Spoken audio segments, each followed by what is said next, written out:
Hello, students. This is a video screencast introducing the novel The Sun Also Rises and also providing some background on the author Ernest Hemingway to help us understand the work. I just want to start out with this slide, and it's kind of dumb, but this is this quote from actress Elizabeth Olsen about loving this book and feeling manly from reading it. We'll talk about possibly why. I don't know how you define manly and like what you do with that, but it's not something I feel when reading the book, but it is a really good book. I was introduced to this book through my husband, and he suggested that I read it.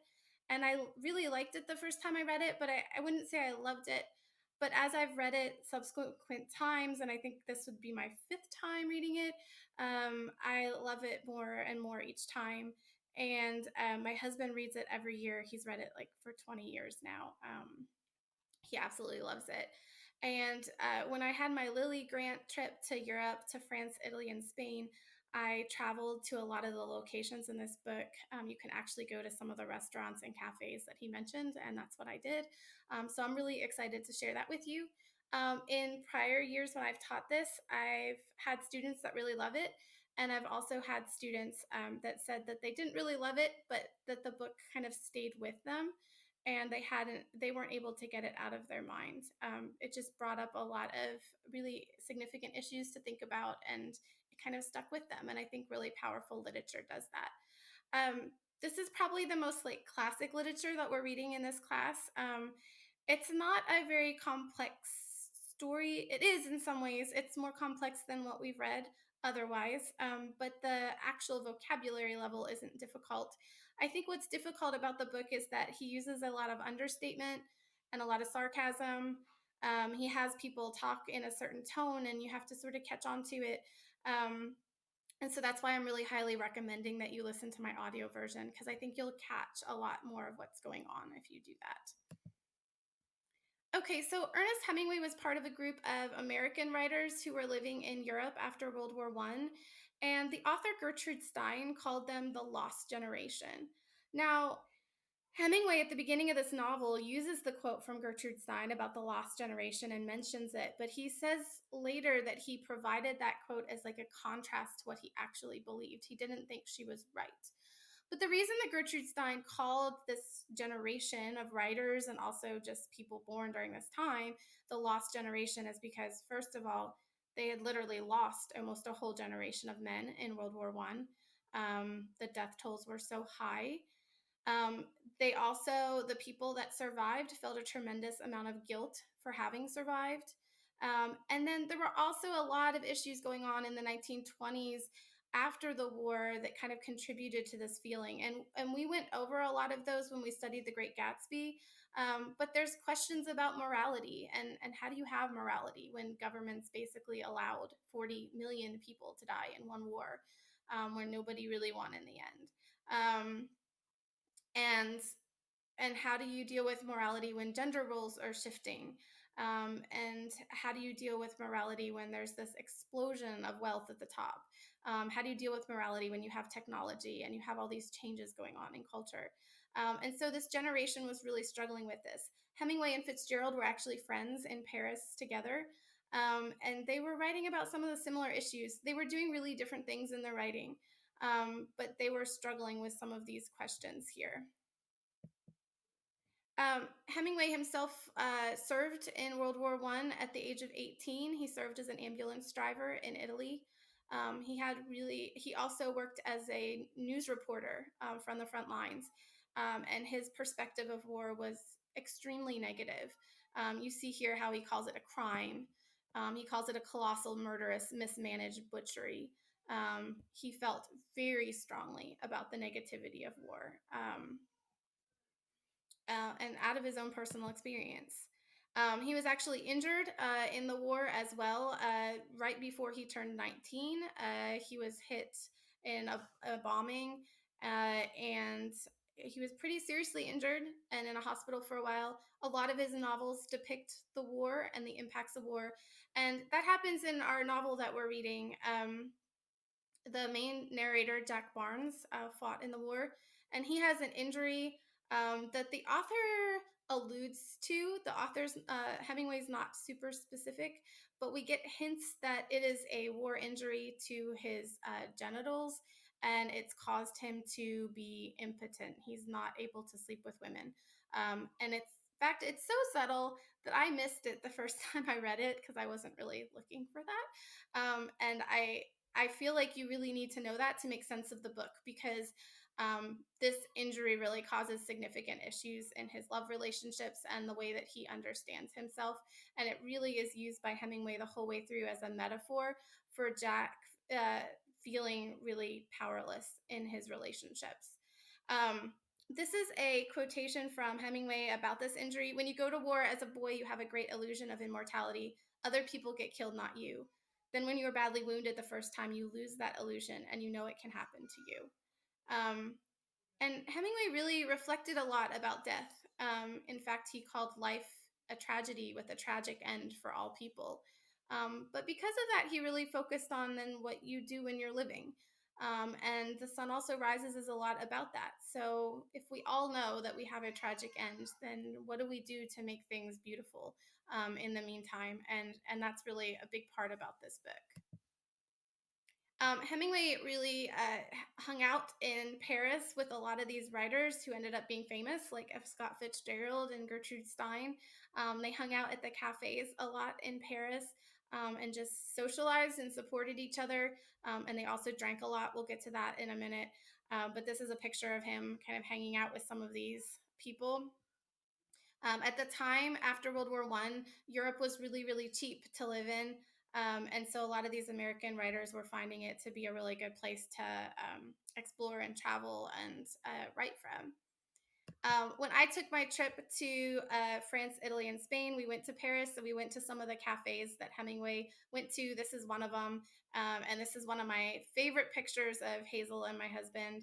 And she looks so little there. She was just before she turned 2. And at this cafe, she had her first hot chocolate. You see it here. And she refused to eat it, which made me kind of upset because it cost $12. It was so expensive there. But she eventually started eating it right before we left. But this used to be a really cheap neighborhood, and now it's a really expensive neighborhood in Paris. But this is where Hemingway hung out a lot. The book also takes place in Paris, and then it also shifts to Spain. And Hemingway hung out in the country, and the country of Spain is really rustic. Paris is depicted in this book as really kind of gritty and dirty and busy and partying. And then you get to the nature scenes in Spain, and the book really changes and shifts its focus. And then he goes into the towns of Spain where they're having a festival, a fiesta, and it changes again. So the setting is really important. Here he is at a cafe with some friends in Spain, and you have this quote, and you'll have to pardon all the language here, but I think the language is actually important to what he's saying. Forget your personal tragedy. We are all bitch from the start, and you especially have to be hurt like hell before you can write seriously. But when you get the damned hurt, use it. Don't cheat with it. And I think this is a book that is really written out of a lot of hurt. It is all written out of that personal tragedy. And those ideas that he's writing really are reflected in this novel. And he's kind of using this book to process through all that he learned and observed in the war. Hemingway, let's go back to that idea of this being a manly book. Hemingway's really known to be like a manly writer. Again, I don't know what that means, but he really was into hunting, and I think that and fishing. And in fact, he wrote a letter to Fitzgerald while he was writing this book, saying that part of his idea was heaven would be to go trout fishing every day. And you see that in the book. Jake is kind of participating in all these kind of manly things, but then Jake goes home and he at night there's the contrast between day and night. Like in the day he's like out partying and he's out doing these manly things, and at night he's crying himself to sleep because he is experiencing so much pain. And so there's a real sensitive nature in this book too. I just included a bunch of pictures here of Hemingway. He liked to hunt in Africa. He hunted big game. He also fished a lot, as you can see. Okay. Hemingway is also famous for drinking a lot. And as you read this book, if you kept a tally of how much that Jake Barnes, our narrator is drinking throughout one evening, it is kind of horrifying. But Alcohol is like really kind of important in this novel because the characters are literally drinking away their pain and they're trying to forget their pain. And again, this is where questions of morality come in and questions of how they're processing through this war. I also included this quote from The Sun Also Rises because I think it epitomizes the kind of subtle humor and sarcasm that Hemingway has that you really need to pay attention to catch. So one of the characters says, "This is a good place." And then our narrator goes, "There's a lot of liquor." I agreed. And there's just kind of this subtle, like, okay, it's a good place because there's a lot to drink. And so Hemingway's kind of making these little jokes as he goes on in the book. And I think people actually talk to each other this way, right? Like we make jokes and we have inside jokes and we understand our friends. And I think one of the things that Hemingway also does incredible as a writer is the way that he uses dialogue. And he doesn't say he said, she said, or names and stuff. So you really have to keep track of who's talking. Um, but he depicts the way people actually talk to each other, that they're kind of digging on each other and they're making sarcastic comments. And then there's side comments. And then there's what everybody's thinking inside their head at the same time. And Hemingway's really incredible at doing that as a writer. Hemingway also thought that the bars were the place to find culture in a society, and he really depicts the drinking cultures in these societies, and that becomes an important part of his novel as well, and what's going on and how people interact with each other. And Hemingway was really concerned with how kind of ordinary people were processing through all the things that were going on. Another large portion of this book has to do with bullfighting and bull running. And basically, this book, the characters decide to take a trip from Paris to go down to Spain to go to one of the towns, Pamplona, for their bull festival. And it's called a fiesta. It's a party, and it's a several day long party. And they have bull running and then bullfighting. Bull running, this is a picture of bull running. They still do bull running. Bull running is one of the most terrifying things I've seen in my life. Basically, they take bulls that are really angry and they take them and release them from captivity. And then they run through the city, literally running, and they chase people that have volunteered to be chased. And every year, usually, there's people that are gored to death. Goring means that basically the horns of the bull go through the human body and kill them that way. People risk their lives to do this. And then you see all these people watching from the side. Um, that's part of this story and this festival, and everyone's drinking all day long, and then they're watching these bullfighting, and I feel like you almost have to maybe be incapacitated to make clear decisions to think that this is a good idea. um, and then you have the bullfighting itself. And this is what Hemingway said: the only place where you could see life and death, violent death, now that the wars were over, was in the bull ring. And I wanted very much to go to Spain where I could study it. I think there's an element here that this is like a really painful, violent sport, and Hemingway liked that a lot. And it really works as a metaphor in this book as well. And Hemingway, in fact, said that bullfighting was one of the few sports he called other sports just games, to show you how he felt about that.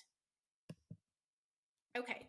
In bullfighting, just so you're aware, there's a lot of controversy over bullfighting, and it's been outlawed in a lot of places. I wanted to go to a bullfight when I was in Spain, and then found out that for some reason you aren't allowed taking 2-year-olds into the bull ring.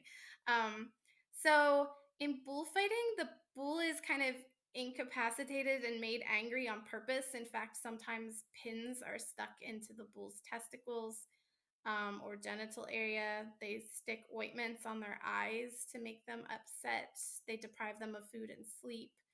Um, and then the matador, who's the bullfighter, he's kind of playing this really dangerous dance with the bulls. The point is to give a good show to the audience as much as it is to defeat the bull. In a bullfight, only one of the fighters survives. So either the matador kills the bull or the bull kills the matador. And the matador does get killed or seriously injured. And it is killed by sticking a sword into the bull, or the bull sticks its horns through the body. It's a very violent show, and the point is to give a show, not just to kill it immediately.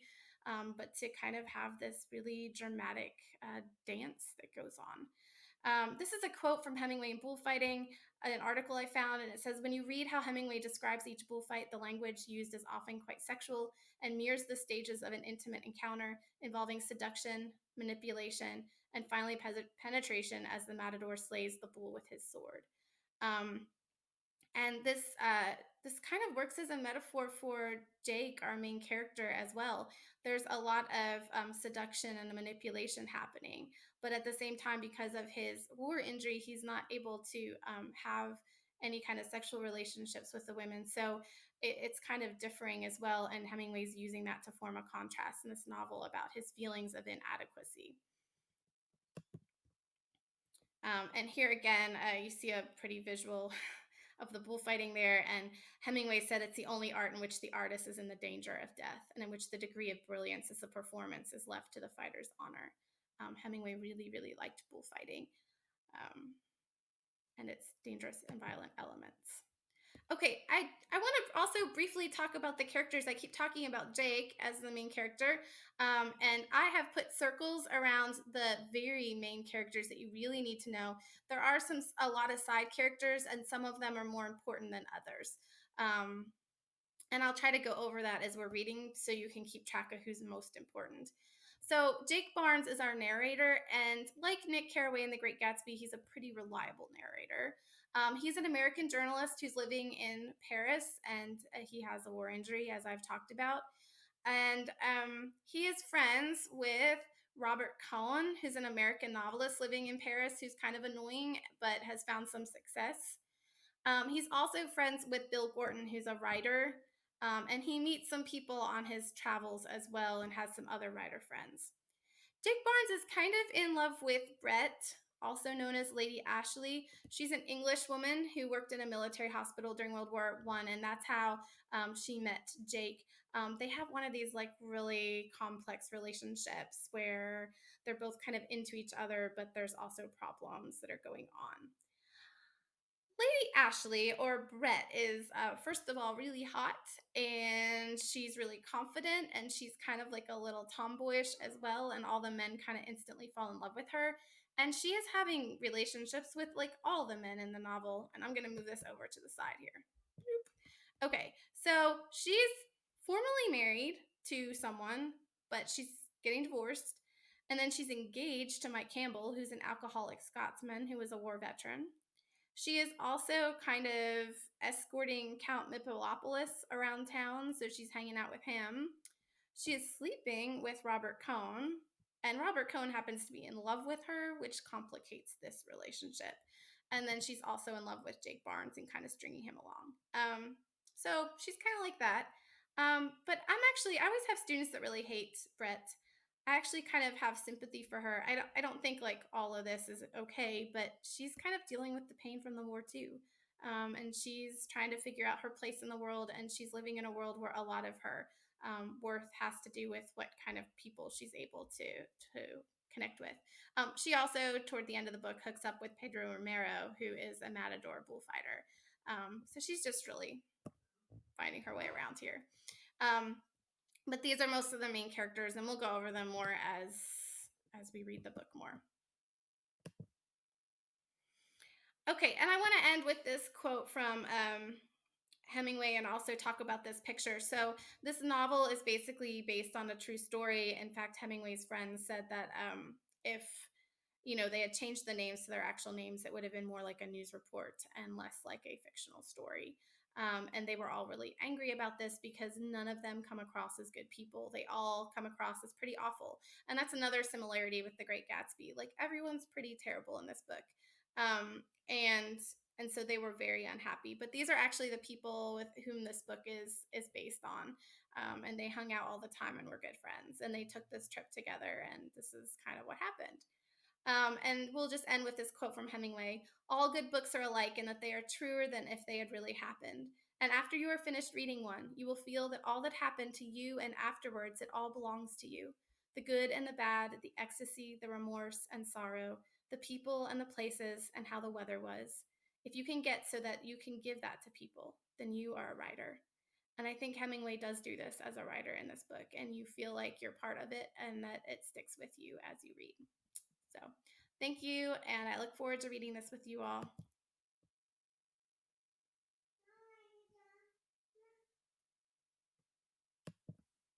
Yes, Iris, I'm done.